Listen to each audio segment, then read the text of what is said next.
This is Father Andrew Ritchie, and you're listening to Catholic Inspiration, a podcast from my website at studyprayserve.com. These homilies, presentations, and retreats form part of my ministry as a Catholic priest for the Diocese of Superior. And now I invite you to open your hearts to some Catholic inspiration. Today is Monday of the 29th week of the year. Our gospel reading is Luke chapter 12, verses 13 to 21. Someone in the crowd said to Jesus, "Teacher, tell my brother to share the inheritance with me." He replied to him, "Friend, who appointed me as your judge and arbitrator?" Then he said to the crowd, "Take care to guard against all greed. For though one may be rich, one's life does not consist of possessions." Then he told them a parable. There was a rich man whose land produced a bountiful harvest. He asked himself, "What shall I do? For I do not have space to store my harvest." And he said, "This is what I shall do. I shall tear down my barns and build larger ones. There I shall store all my grain and other goods. And I shall say to myself, now as for you, you have so many good things stored up for many years. Rest, eat, drink, be merry."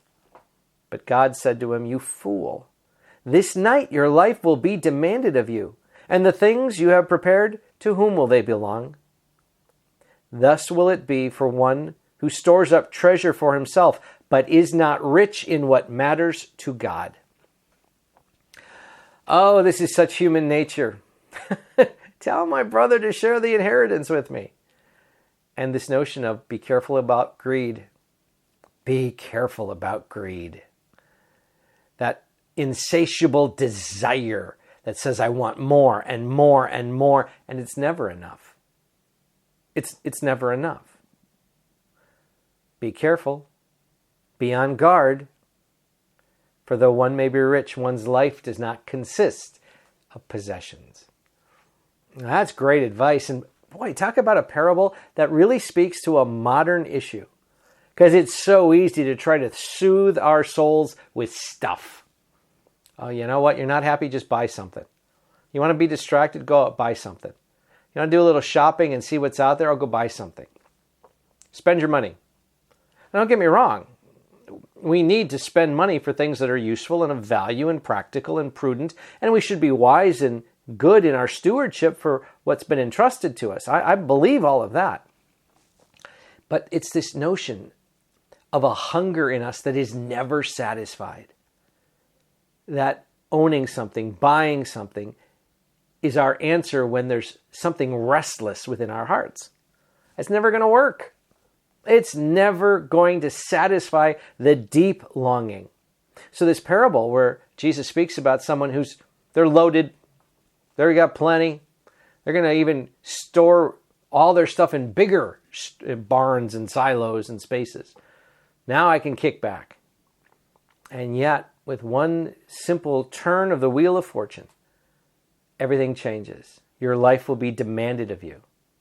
And don't we know this? There's a simple test. If it was just wealth and money that made us happy, then the richest people on the planet would be the happiest and healthiest. But that ain't true. In fact, in many cases, the more one person has, the more one person has to worry about, be stressed over. It takes a very unique person who can handle and steward a lot of wealth and power and do it in a very practical, humble, down-to-earth way. There are people who do. I watch it happen, and yet that's not necessarily the norm. So what are we to do? I think the key here is at the very end. Thus it will be for the one who stores up treasure for himself, but is not rich in what matters to God. So if we want to be rich in the eyes of heaven, I'd recommend the fruit of the Spirit.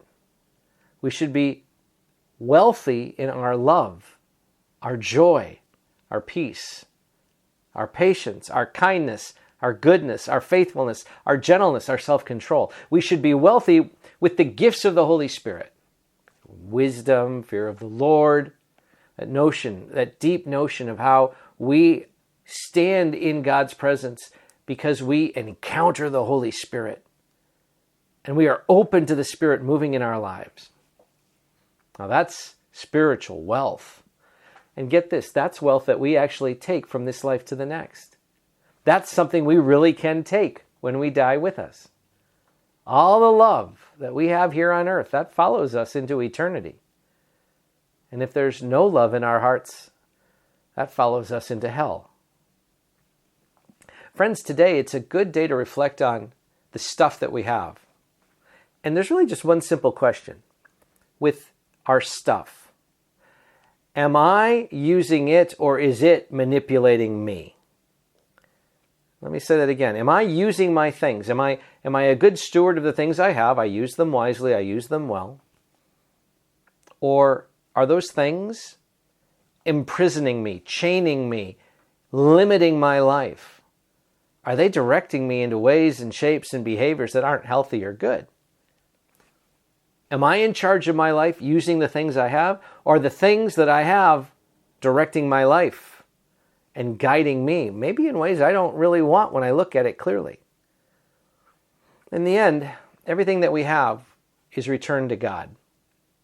And so today we pause to really guard against greed so that when we are trusted with material goods, we use them wisely and we use them well. God bless you all.